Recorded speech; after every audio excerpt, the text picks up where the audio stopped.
नमस्कार, स्वागत है आपका थिंक 360 में। मैं हूं लोकेंद्र किलानौत और राजस्थान की सियासत में इन दिनों बहुत कुछ चल रहा है या फिर कहूं कि बहुत कुछ पक रहा है। कल कांग्रेस की बड़ी बैठक आला कमान के द्वारा दिल्ली में बुलाई गई है और राजस्थान के तमाम दिग्गज कांग्रेसी उस बैठक में शामिल होने के लिए दिल्ली पहुंचेंगे। खबर है कि सचिन पायलट को लेकर कांग्रेस अब जल्दी ही बड़ा फैसला करने वाली है, यानी कि कल शायद सचिन पायलट की भूमिका को लेकर कांग्रेस में बड़ा फैसला हो जाएगा। वहीं सचिन पायलट पर अब तक आरोप लगते रहे हैं कि वो गजेंद्र सिंह शेखावत के साथ में दोस्ती निभा रहे हैं, लेकिन अब सचिन पायलट ने ईआरसीपी के मुद्दे पर गजेंद्र सिंह शेखावत पर मोर्चा खोल दिया है। बड़ा अपडेट यह भी आ रहा है कि राजस्थान सरकार का देवस्थान बोर्ड चुनावों से पहले सभी मंदिरों पर रंग रोगन करवाएगा, भगवा ध्वज फहराएगा और इस फैसले के बहुत बड़े सियासी मायने कहीं ना कहीं निकाले जा रहे हैं। इन्हीं मुद्दों पर आज चर्चा करेंगे और चर्चा में साथ जुड़ेंगे वरिष्ठ पत्रकार और राजनीतिक विश्लेषक प्रदीप बिदावत।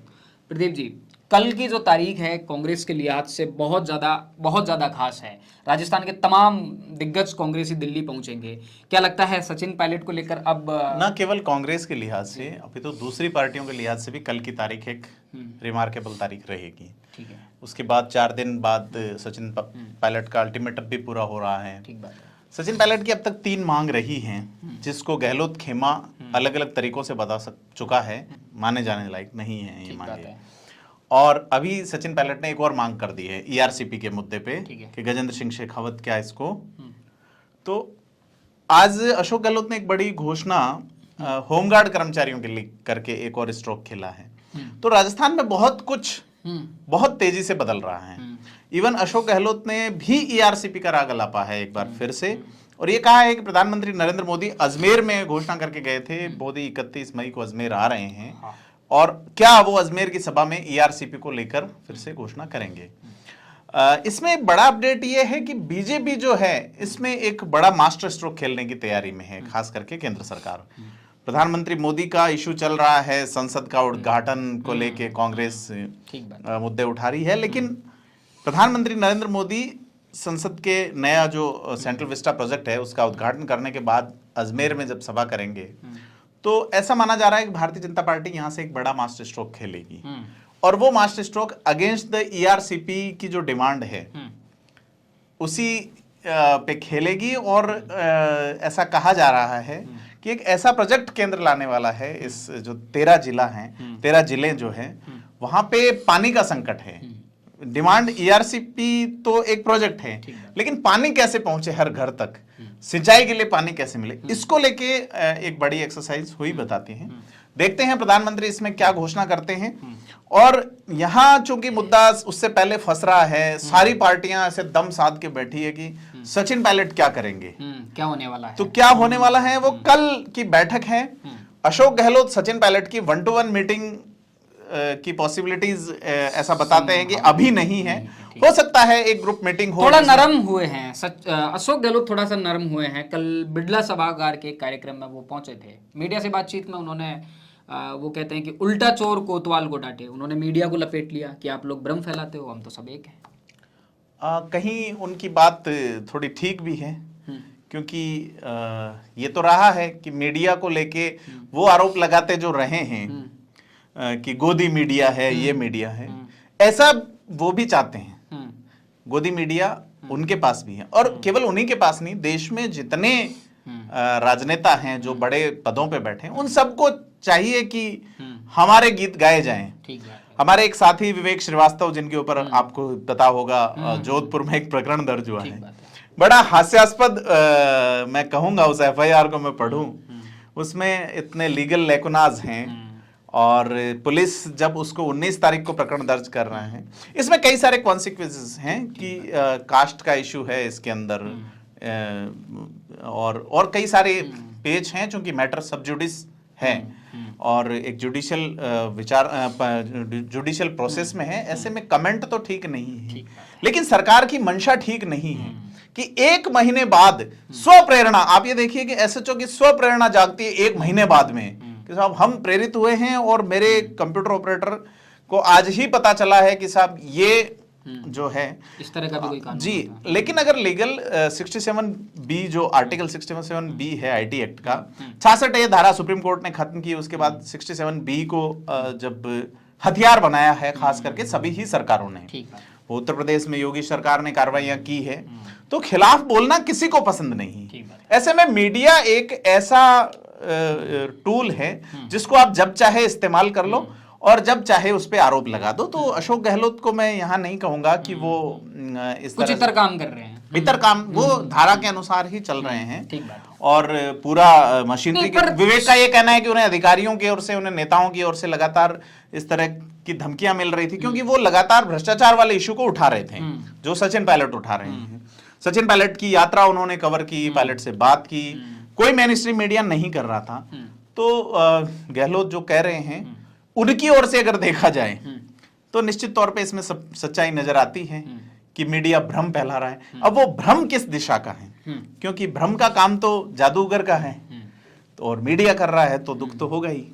आप ये देखिए कि अभी जो एक अपडेट देखेंगे आप, आपने ये कहा कि अशोक गहलोत नरम हुए हैं सचिन पायलट को लेके। जब जब आला कमान से मीटिंग हुई है, जब जब आला कमान ने बुलाया है, ये इसी स्टाइल रही है। ट्विटर पे ट्रेंड करते हैं। आज 3 जो हैशटैग हैं, रिपीट, जादूगर, जादूकर और एक और जो है वो अशोक गहलोत सरकार की योजनाएं ट्रेंड हो रही है। पूरा सोशल मीडिया, पूरा आईटी, राजीव गांधी युवा मित्र, ललित, वो जो उनके लोकेश शर्मा की जो टीम है या ऋषभ शर्मा की जो टीम है, वो पूरी टीम एक्टिव है। और वो जो सरकारी धन के माध्यम से जिस तरह से सब कुछ गुलाबी गुलाबी दिखाया जा रहा है, व्यक्तिगत गुलाबी दिखाया जा रहा है, तो वो कोशिश हो रही है, निश्चित तौर पर हो रही है। और अब ये तो एक प्रोसेस है कि मीटिंग होनी है, उसमें मीटिंग से पहले कैसा ऑरा बनाया जाए कि क्या माहौल है। खैर देखना यह है कि इस मीटिंग का आउटकम क्या आता है। इस बयान में कहीं जादूगरी दिख रही है क्या आपको कि मीडिया भ्रम फैला रहा है, हम तो सब एक हैं? नहीं, वो सचिन पायलट तो नहीं कह रहे कि हम एक हैं। गहलोत जी के द्वारा तो कहा जा पायलट ने तो ये कहा ना कि हम नेतृत्व तो बदलना चाहते थे, तो वो चाह तो अब भी खत्म नहीं हुई। उससे पहले पाली वाला आप उनका सुनिए।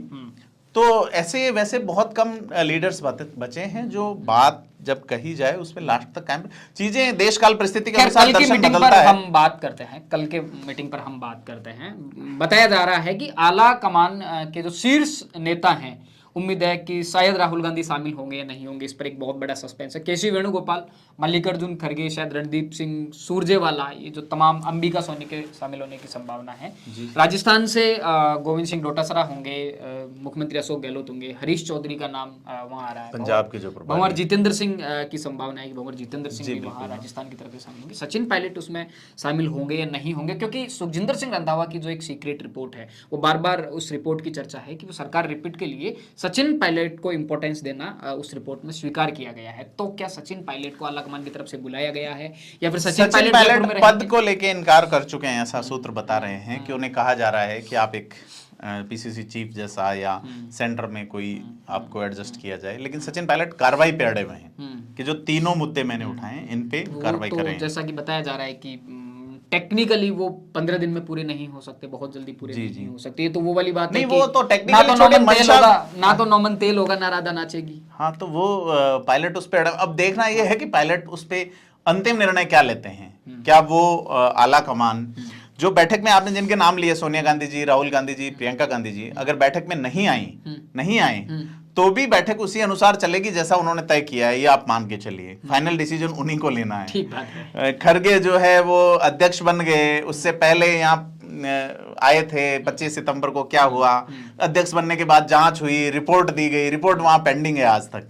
तो महेश जोशी, धर्मेंद्र राठौड़, शांति धारीवाल की बैटिंग निरंतर बहुत शानदार लग रहा है कि सचिन पायलट को लेकर फैसला होने की उम्मीद, सचिन पायलट को लेकर फैसला होगा नहीं होगा? मुझे लगता है पायलट बहुत आगे बढ़ चुके हैं, कांग्रेस से बहुत आगे बढ़ चुके हैं और अशोक गहलोत उन्हें स्वीकार नहीं करेंगे, ऐसा जो अभी तक इनपुट है।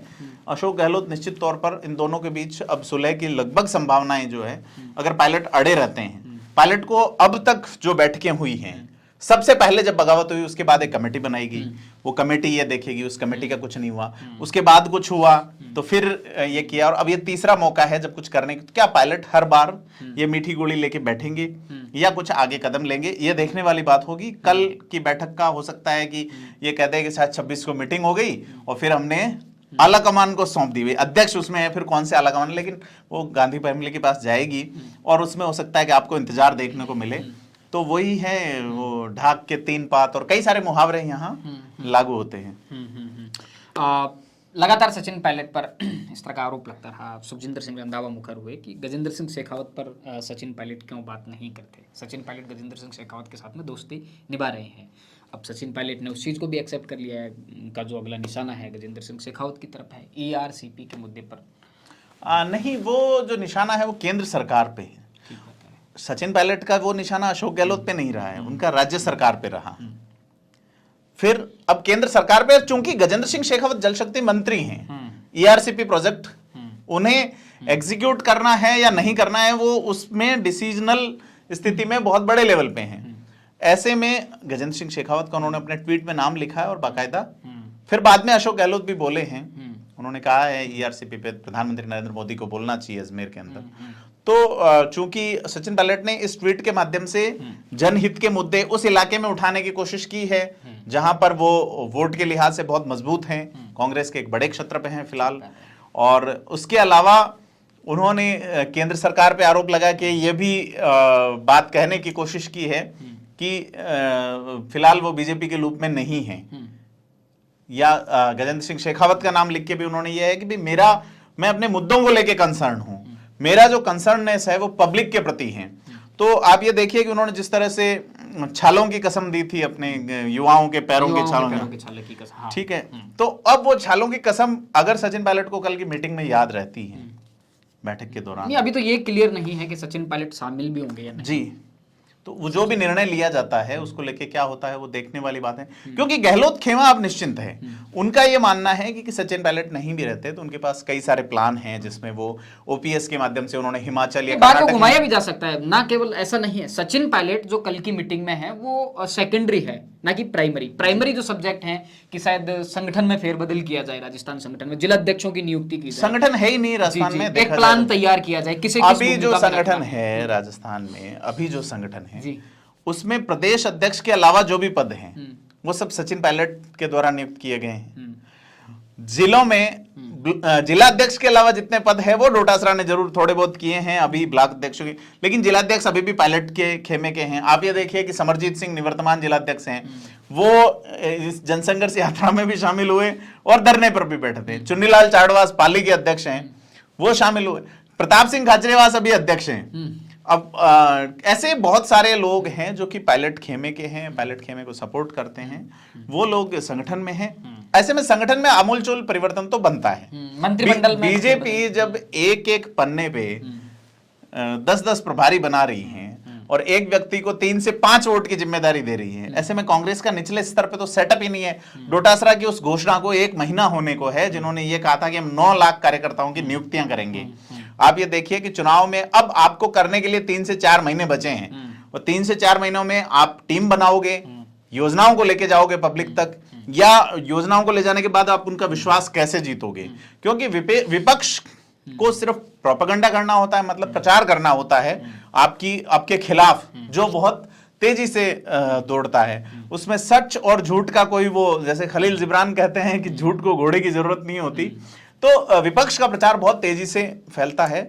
लिहाजा आप सत्ता में हैं, आपकी पार्टी सत्ता में है, ऐसे में आपको प्रचार करने के लिए बहुत बड़ी ऊर्जा की जरूरत है। हालांकि पैसे का कोई बड़ा इश्यू नहीं है, लेकिन एक रोचक जानकारी ये भी आ रही है कि डिजाइन्ड बॉक्स कंपनी जो है उसको लेके सरकार में थोड़ा सा एक खेल चल रहा है। कोई बता रहे हैं कि कोई नजदीकी ही उसके अंदर कोई बड़ा कमाल कर गया है। वो बड़ा मामला है, उस पर अपन कभी डिटेल में बताएंगे। ठीक बात है। तो और काफी चीजें पक रही हैं अंदरूनी।